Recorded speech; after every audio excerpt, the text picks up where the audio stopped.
Roque.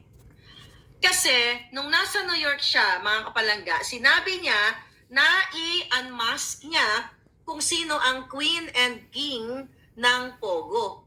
Remember that?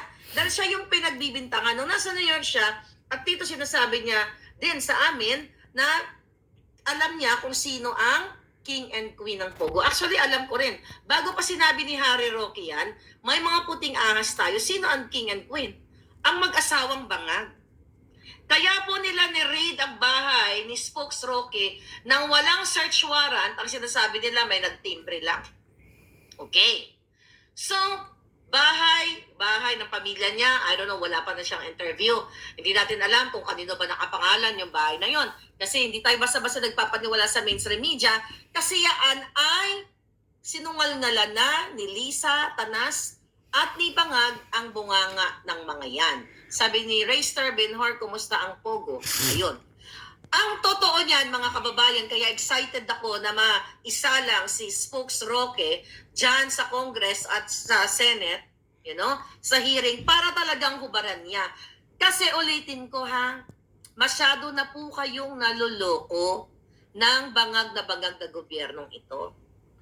Nakita namin dito sa California, sa New York, maybe nakita din nila, kami dito, ilang mga kaibigan ko, na si Lisa Marcos at si Bangag Jr., okay? Si Sandy Daza, doon sa picture na yon, i-review ko lang yung picture mamaya, okay? Kung sino yung mga personality na yon. Nandoon yung mga Pogo operators, si Lisa Tanas, okay?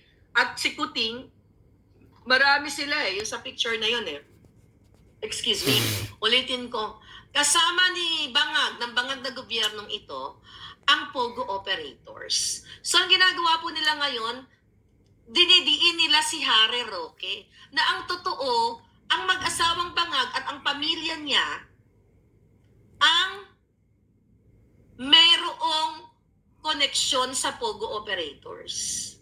Dahil nagbigay ito ng milyon-milyon ayon sa ating source ng multi-million campaign fund sa mag-asawang Bangag at alam ni Bangag na ang perang binigay po sa kanila ay galing sa Pogo. So ang king and queen, eto yung mga Bangag. Kaya wag kayong nagpapaniwala dyan. Itataya ko ang buhay ko araw-araw kung hindi totoo ang sinasabi ko dito na nakita ng dalawang mata ko namin, ng mga palangga ko, ang litratong yun, and I hope mailabas yun sa basbas ng dapat magbasbas. Kasi hindi lahat ng mga pinapakita sa akin dito ay pwede kong ilabas. Pinapakita nila sa akin just to prove na totoo ang mga sinasabi nila. So, ang reyna at hari po ng Pogo ay ang mafyang gobyerno. Hindi si Harry Roque. Bakit nila ni-raid ang bahay o pamabahay ng pamilya o kamag-anak kasi wala pa namang clarification kay Harry yan kung kanino napakapangalan yung bahay na yan nang walang search warrant at saka warrant of arrest. Sige, himayin natin. So, kung meron dalawang Chinese na nakarenta sa kanilang property, let's say, sige, bahay ni Harry, nakapangalan sa kanya, merong dalawang Chinese na nagre-rent sa kanilang properties. Ano ang mali? So, ibig sabihin, lahat ng mga may paupahan sa inyo na ang nagre-renta ng Chinese, dapat, pagdudahan na ito ay mga Pogo operators. Then, kung sila ay mga Pogo operators, kasi yun ang gustong palabasin ng gobyernong ito, dahil nga gusto nilang ibigay ang bintang kay Harry Roque. Kasi, mga kababayan, alam na alam ni Lisa at ni Bangag na alam din ni Harry kung sino ang mastermind. At alam ni Harry, I hope, as spokes, Attorney Harry Roque, you will speak up for the truth. I mean, I don't know, maybe kliyente niya yung mga Pogo operators o ano ba? Pogo, sinabi niya, hindi niya kliyente. Diba? Yung whirlwind lang ang kanyang client. So, for whatever circumstances na kaya na spokes, ipakita mo na sa taong bayan, ikaw ang pinagbibintangan. At itong pag-raid sa iyo, hindi ko pa siya nakakausap. since na umuwi siya ng Pilipinas. Naging busy siya. Itong binabintang sa pamilya mo, ha? Na ikaw daw ang pogo, ikaw ang mastermind ng pogo, wala nga silang maipakita. Mismo nga si Altenco ng PAGCOR, wala siyang sinabi na si Harry ay partner ng pogo. Ang sinabi lang doon na sinamahan ni Harry yung kliyente dahil nagkaroon ng problema sa pagbayad ng rent ng kanilang ng kanilang tax, right? Nagkaroon ng problema, then nagbigay ng dahil may nagdispalko, 'di ba? Meron silang certain Dennis Cunanan ba 'yon?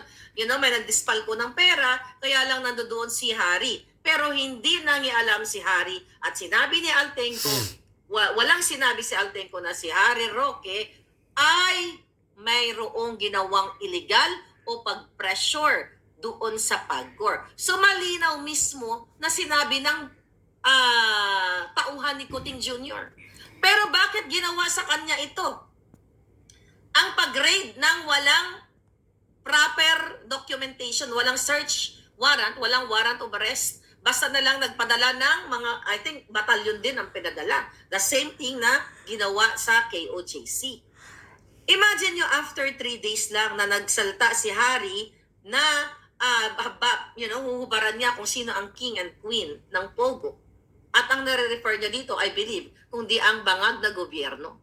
Si Satanas at si Bangag. See? Ganon nila i-twist ang katotohanan. Katulad na lamang, mga kababayan, ng pag-twist nila ng pulboronic video.